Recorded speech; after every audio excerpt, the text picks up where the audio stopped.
Bonjour, c'est Hugo, le facilitateur immobilier, également gérant du cabinet Les Amis de Conseil et Patrimoine. Et aujourd'hui, je voulais vous parler d'un sujet qui est le contrat d'agent commercial. Nous sommes en plein recrutement. Il y a beaucoup de personnes qui viennent de l'extérieur de l'immobilier, qui veulent en savoir plus sur la procédure pour devenir agent commercial, ce que ça constitue, ce que ça veut dire. Et là, aujourd'hui, je vais vous parler d'un sujet très précis qui est le contrat. Quelle est la constitution du contrat? Après avoir créé du coup votre statut de micro-entrepreneur, d'auto-entrepreneur, vous allez devenir du coup signer un contrat avec le mandant, c'est-à-dire la société pour laquelle vous allez opérer et vous allez travailler avant de vous inscrire au registre spécial des agents commerciaux. Il faudra signer un contrat et on va voir tout ce que cela comprend dans le contrat et qui est vraiment la base également de votre prochaine collaboration. Et il faut savoir appréhender et surtout connaître tous ces points et bien les vérifier et signer en connaissance de cause.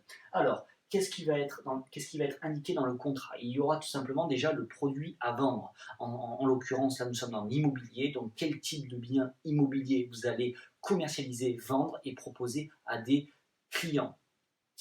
Voilà, il y aura également la zone géographique dans laquelle vous allez intervenir et surtout travailler. Il y a également la durée du contrat, combien de temps va durer votre contrat entre vous, qui êtes le mandataire, et le mandant, qui est la société, qui est également votre client. C'est également votre client, la société. On peut appeler ça également une société client.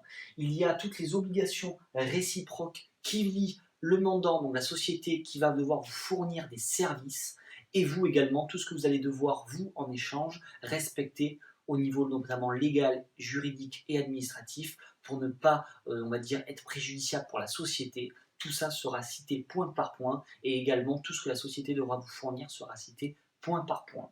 Il y a un sujet qui est très important, qui est moteur, qui est la rémunération. Notamment, agent commercial est un métier qui est attractif, notamment au vu de ses rémunérations et de ses primes qui sont notamment ses salaires qui sont déplafonnés.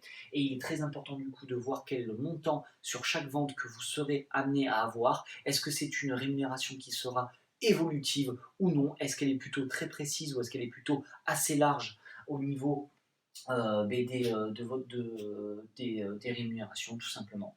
Il y a les conditions de rupture, dans quel cas effectivement si vous souhaitez vous arrêter et du coup aller dans effectivement d'une société concurrente parce qu'il y aura une clause de non-concurrence généralement qui sera insérée dans celle-ci, donc éventuellement de voir vous les conditions de rupture, dans quel cas vous pourrez aller travailler pour un autre et que vous n'aurez plus de clause de non-concurrence. Ça c'est également un critère qui est important à prendre en considération. Il faut savoir que si la société souhaite également se débarrasser de vous en tant qu'agent commercial, il y a un droit de suivi qui est à peu près de 6 mois, c'est-à-dire que tout ce que vous aviez réalisé pendant la société, si vous partez pendant 6 mois et que la société vend grâce à ce que vous lui avez apporté précédemment, durant ces 6 mois, elle est censée continuer dans tous les cas à vous rétrocéder et à vous payer sur ce que vous aviez amené à la société, et ce droit dure environ 6 mois. Donc imaginons que vous aviez rentré, vous, avant des mandats, ou tout simplement vous aviez signé les contrats de réservation, notamment pour nous dans l'immobilier neuf, et que vous quittez la société pendant 6 mois, si la société est amenée à vendre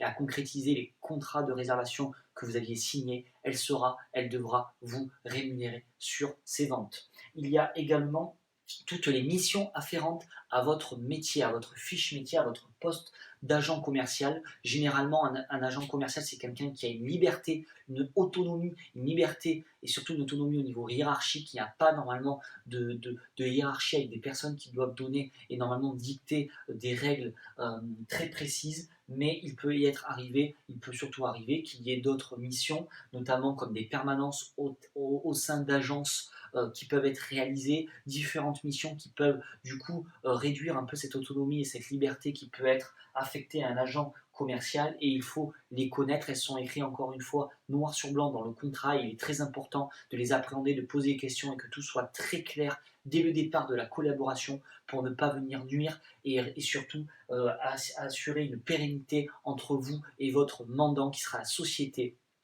Voilà, ça sera, comme je vous le dis, ça c'est un contrat qui sera signé avant l'étape d'après, qui sera votre inscription au registre spécial des agents commerciaux auprès du tribunal de commerce, du greffe du tribunal de commerce. Et ça, c'est une étape obligatoire qu'il faut surtout bien réaliser pour que tout se passe dans les meilleures conditions pour la suite des événements. Voilà, j'espère que cette vidéo vous aura aidé. Je vous invite à la liker si vous avez aimé, à la commenter si vous avez des questions particulières, à la partager si vous connaissez des personnes que ça peut intéresser et je vous invite à consulter d'autres vidéos sur notre chaîne qui parle d'immobilier neuf.